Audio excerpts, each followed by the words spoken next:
When Abigail Morrison, also known as Abby, was a little girl, her parents traveled the world while she was left with her Aunt Edna in Montana, in her Big Sky country home. It is not that she didn't like her Aunt Edna, but she would get really bored making jam all summer. In those long summer days, her love for art grew, and soon it became her escape from boredom. With her crayons, she would create a new world for herself, away from the isolation and loneliness she felt in the real world. But there was still one thing missing: companionship. She longed for someone to play with. It all changed the day she met Cy. Abby is now an art student. She is in her apartment painting Cy. Cy is a charming, chivalrous young man who cannot sit still for his portrait because he has made Abby a perfect breakfast. Jessica, her roommate, is home. She is in a frenzy as she cannot find her name tag. She calls for Abby. Abby doesn't want Jessica to see Cy, so she tries to hide him. Jessica walks into Abby's room, hoping to find it there, but sees Abby covering her canvas. She insists that Abby show her the latest piece she is working on. Abby shows her the unfinished portrait of Cy. Jessica finds him attractive and banters with Abby, saying, now she knows why Abby hasn't formally introduced him to any of her friends. Jessica also appreciates Abby's work and encourages her to show her work in galleries, but Abby dismisses her and leaves for class. Quinn dusts donut crumbs off his books and puts them in his backpack. His roommate, Cal, is building a car inside the room. Before leaving, Quinn asks him how he is going to take it out of the room. Cal replies through the door. He clearly has not considered the size of the door compared to the huge monster truck he has been building. Abby and her classmates are studying surrealism, quite similar to what Abby has formed for herself. Surrealism states that the universe is only as accurate as it seems, and sometimes, things that feel real are the least substantive. In her childhood, whenever she felt lonely, she drew pictures of herself and included her friend, Cy, as her companion. Even though Cy was just a fragment of her imagination, she found contentment with her new ally. So much so that she maintained her friendship with her imaginary friend throughout high school and college life. She started dating him. After the class, Quinn goes up to the teacher for a revaluation of his test. Still, the teacher stands firm in his decision to give him a D. He had thought that by opting for humanities, he would get easy credit, but the concepts are challenging for him to follow. He complains, and Abby overhears him. They do not get off to a good start as Abby rubs her good grades on Quinn's face, and he doesn't like it. Abby works part-time at a store called Borders. Their manager Ryan is a control freak and wants everything perfect. He doesn't shy away from insulting the workers. Abby works on the coffee counter. He asks her about Jessica, and Abby tells him that she lost her name tag and has gone to look for it. Ryan makes ridiculous arguments about firing Jessica over a name tag. Abby tries to talk to him about leaving a bit early as it is her anniversary with Cy, but he doesn't budge and asks her to cover for Jessica until she returns, even though there are no customers around. Abby doesn't have a choice but to comply. Abby is sulking when Quinn walks to the coffee counter. They continue with the mockery till Abby drops an entire piece of cheesecake on Quinn. She gets flustered and gives him tissues to clean. She tries to placate the situation by giving him the cheesecake for free and runs from there. She picks a bouquet on her way back home. She then gets ready for her date and starts preparing dinner, when Jessica calls to tell her that her cousin transferred this semester and will be coming for dinner tonight. Abby argues that it is her anniversary but then agrees because she cares for Jessica. She sits with a pouty face, but that soon turns into a smile as Cy comes with a bouquet. She tells him about the change of plans and apologizes as it was supposed to be their special day. But Cy doesn't mind. He says they can spend their time together after dinner. Jessica arrives home with loads of groceries and announces that she got fired. Jessica and Ryan had dated in the past, but after they broke up, Ryan has been particularly hostile towards her. Abby doesn't understand why Jessica got fired even when she covered her shift, but it is too late to worry. So she tries to cheer Jessica up by giving her the bouquet Cy got for her. In the evening, their doorbell rings, and Jessica asks Abby to get it.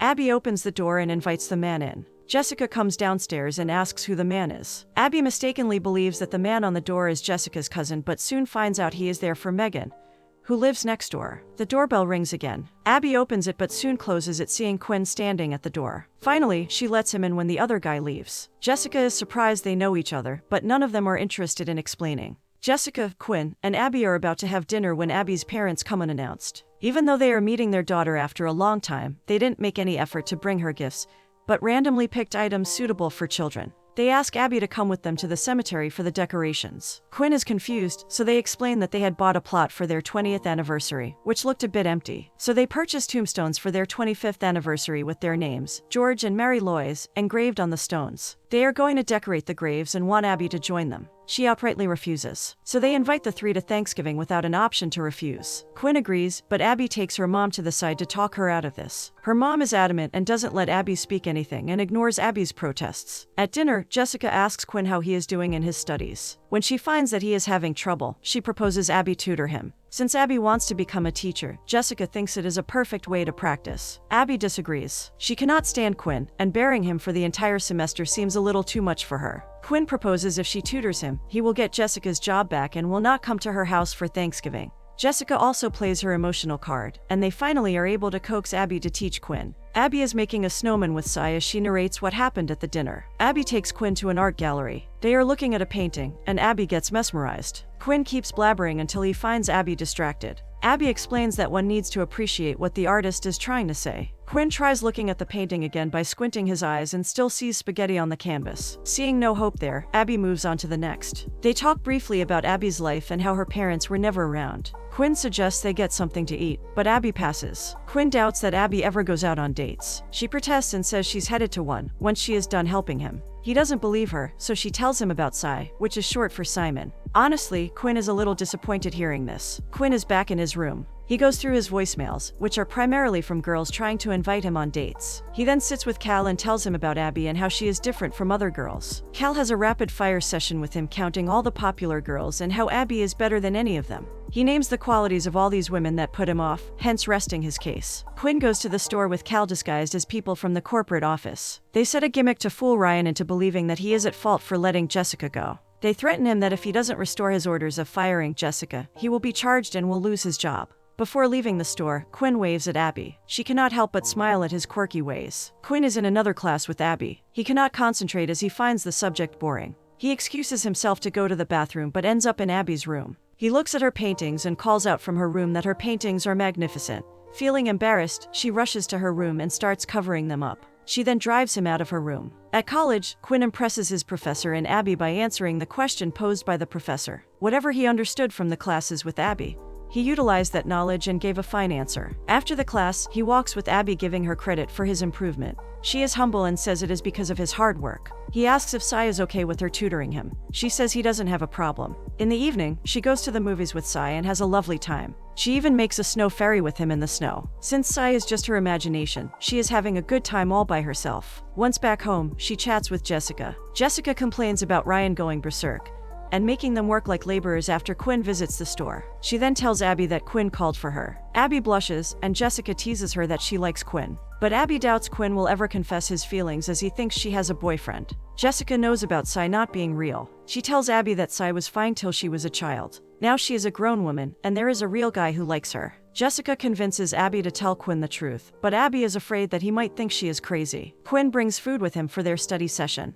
Abby can feel a spark between them. Jessica comes back early and sits with them to have food. She tells them that Ryan has asked her to work on Thanksgiving. Abby gets upset because Jessica won't be able to make it to her parents' place. After eating her food, Jessica leaves them alone. Abby's heart flutters as she sees Quinn open his fortune cookie, but she gets distracted by Sai, who is staring at her. He doesn't look very happy and walks away. Later, Abby finds him packing his bags. She goes to talk to him. Sai is concerned that Quinn will break her heart. He thinks of him as a player. Abby assures him she will not leave him for Quinn. He asks Abby to prove it. The next day, Abby goes to meet Quinn. She meets Cal at the door. She recognizes him from the store. Cal asks her how. She replies he looked like himself but with pants, as he isn't wearing any now. He seems convinced with this explanation and lets her in. She asks if he can give the book she has brought with her to Quinn. Cal says it is not a good idea to entrust him with things as he always loses them. Quinn comes in and asks if he can get her anything to eat. She refuses and hands him the book. He thinks they can study at his place, but she clarifies that she gave him the book so that he can study by himself. Quinn asks defensively if she's bailing out on their deal. She forgot about the agreement when she promised Sai to make things right,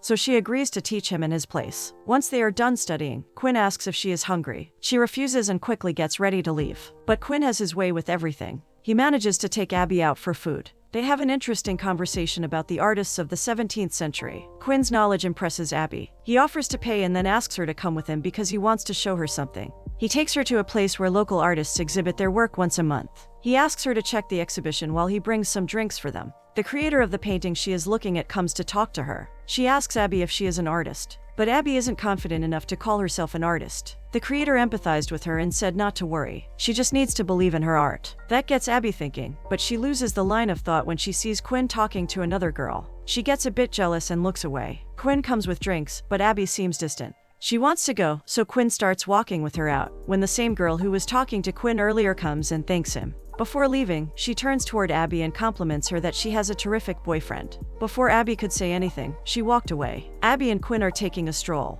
Abby asks about the girl, and Quinn tells her he has known the girl for a very long time. Her mom got sick, and he lent her money to fly home. Abby smiles at her silliness. Quinn has another surprise waiting for her. He takes her to an ice skating rink and asks her to teach him to skate because she claims she is pretty good at it. She holds Quinn as he tries desperately not to fall. As they struggle to maintain balance, Abby brings Sai into their conversation. But before she can continue, they fall, making 4 other people fall with them. Later that night, Quinn talks to Cal about Abby and accepts he likes her, but she has a boyfriend. Cal says he doesn't stand a chance, because from what he has heard, Abby's boyfriend is a really cool guy. Abby wakes up to Sai wishing her good morning. He asks about her study plan with Quinn, but he isn't happy about them going ice skating afterward. He is concerned because Abby hasn't dealt with a real man before this. Quinn visits Abby at work and invites her out that day, but she says she has some plans with Sai. Quinn gets disappointed and leaves without saying much. After class, Quinn visits Jessica and asks her about Sai. She doesn't know what to say about an imaginary person. Nevertheless, she manages to lie about Sai. She tells Quinn that he is a lawyer. Because Quinn wants to become a lawyer too, he is impressed by Sai. Quinn and Abby have tests. After the exam, Abby walks alone, and Quinn shows up. He asks why she never mentioned that her boyfriend is a lawyer. He asks if he can call Sai and ask about the internships. Abby agrees but can't respond to Quinn's request for his number. Seeing her getting agitated, he decides to take her somewhere to calm her down. He takes her to the new dinosaur museum in the college that is opening soon. But he makes it look spooky for her by using a flashlight instead of switching the lights. She asks him how he got access to the place. Quinn says he has ties with the security guard. Suddenly there is a noise, and Quinn decides to check it out. But it is some other security guard, and they run to hide. They soon escape undetected. For the following days, they spend most of their time together and grow closer than ever. One day while studying together, Sai appears out of nowhere, and starts tormenting Abby by constantly blabbering things about Quinn. She tries to ignore Sai and manages to do so till Quinn drops her home. She invites Quinn for Thanksgiving with her parents. He asks if Sai will be fine with this. While looking at Sai, Abby replies that Sai is English, and they don't celebrate Thanksgiving. Abby and Jessica are having a coffee break in the store. Ryan's attitude has completely changed after Quinn and Cal gave him a taste of his own medicine. Jessica wants Abby to let go of Sai. But Abby hesitates. She says it is not that easy. Jessica tells Abby that even though she paints Sai's portraits and they are perfect, but she has to let go of the imaginary ideal and choose an imperfect real. Abby goes home and starts tearing all her sketches of Sai. Sai tries to stop her, but Abby is upset because she thinks her work is not alive as it should be. They get into an argument, and Sai tells her she is not the only one who has him as her friend. He has thousands of lonely women who are his friends. Quinn is practicing ice hockey with Cal. Cal soon realizes he should have worn the protective gear as he keeps getting hit in his crotch with the puck. Quinn picks Abby for Thanksgiving. As she is about to sit in his car, he brings out the bouquet of flowers he has got for her. She was getting flowers for the first time in her life, and that made her very happy. They soon reach her house, which has the most atrocious-looking decorations. Abby's parents are dressed in costumes. Quinn looks at their photographs of traveling all over the world. Abby isn't in any of the pictures, so he asks Abby's dad. Her dad says that they usually left her at her aunt's place. Her dad starts telling a joke, so she takes him outside to save Quinn from a lousy dad joke. She takes him to a park where she would often come to play when her parents were not around. They start playing on the swings when caught in the moment. They kiss each other. Abby suddenly sees Sai and pushes off Quinn, resulting in him hitting his head on the giant duck. Abby's mother puts a cold turkey piece on Quinn's head to stop the bleeding. They start talking about how Abby would come home with a bruise every time she went to the playground with Sai, but Sai never got hurt. Abby tries her best to stop them from talking about Sai, but she fails, and Quinn finally comes to know that Sai is Abby's imaginary boyfriend. Abby and Quinn drive back home in silence. Once they reach, Abby tries to explain that she wanted to tell him, but Quinn doesn't want to hear anything. He is angry because Abby lied to him. She rejected him for somebody who didn't exist. He tells her how guilty he felt for having feelings for her, because she told him she had a boyfriend. Abby explains that she didn't make Sai up to get rid of Quinn. Since her childhood, she has been alone. Her parents didn't understand that raising her was their job. She continues telling him that Sai was the place she made, which made her feel she belonged. Quinn is left speechless after hearing her story. Abby apologizes for everything and leaves. Quinn doesn't stop her, but before she leaves, he hands her the bouquet he had got for her. Sai talks to Abby to cheer her up. He says he will be there for her and will help her get over Quinn. He adds that she has not been hurt by someone like this in real life, which is why it feels terrible. But Abby thinks she has never felt real love before, which makes her feel even more terrible. At the store, Jessica is handling the counter when Ryan comes and hides behind the counter, pulling her down with him. He tells the people from the corporate are here. Jessica tells him the truth about Cal and Quinn posing as inspection officers. But these people are the real deal. Before Ryan can react, the corporate officials find him and tell him they love the changes he has made. Jessica adds that she is also a contributor to the idea. The officials are very impressed that they offered the regional manager position to Ryan, and the manager position in the store to Jessica. Ryan thanked Jessica for not taking the entire credit. At college, Quinn ignores Abby and also decides to prepare on his own for the finals. Abby knows she has to change, so she starts painting Sai's portrait white to start over. She sits at a distance as her parents decorate their tombstones. Sai comes and sits beside her. He expects things to go back to how they were, but Abby cannot carry on like this. She says she cannot hug herself or kiss herself. Sai understands her feelings and knows it is time to say goodbye. She says she is going to miss him. He wishes her good luck with Quinn and advises her not to go too hard on him. He then gets up and leaves. Abby calls him one last time and shows gratitude for all those years he has been with her. Quinn keeps his distance from Abby, but neither of them feel good about what happened. Quinn talks to Cal about how Abby lied to him. For once, Cal forgets his craziness and talks like a friend. He tells Quinn that no woman is perfect, and Cal has never seen him happier since he met her. Quinn decides to speak to Abby. He goes to the store and asks Jessica about Abby. Jessica tells him that she is not there, and she is not interested in seeing him. He thinks it is because of Sai, but Jessica clarifies that it is because of him. Because he is the first real guy she has ever loved. Quinn visits all the places they have been in anticipation of finding Abby. At the place where the exhibit is put every month, he sees his portrait there and knows who the artist is. He looks carefully at the painting and sees Abby has painted herself in the ice skating rink. He knows where to find her. He goes to the rink and finds her there. He has got a bunch of roses for her. He asks if Sai would have a problem with him bringing flowers for her. She tells him Sai is gone. Quinn finally expresses his love for her and pulls her closer for a kiss. Abby finally manages to find love that is real.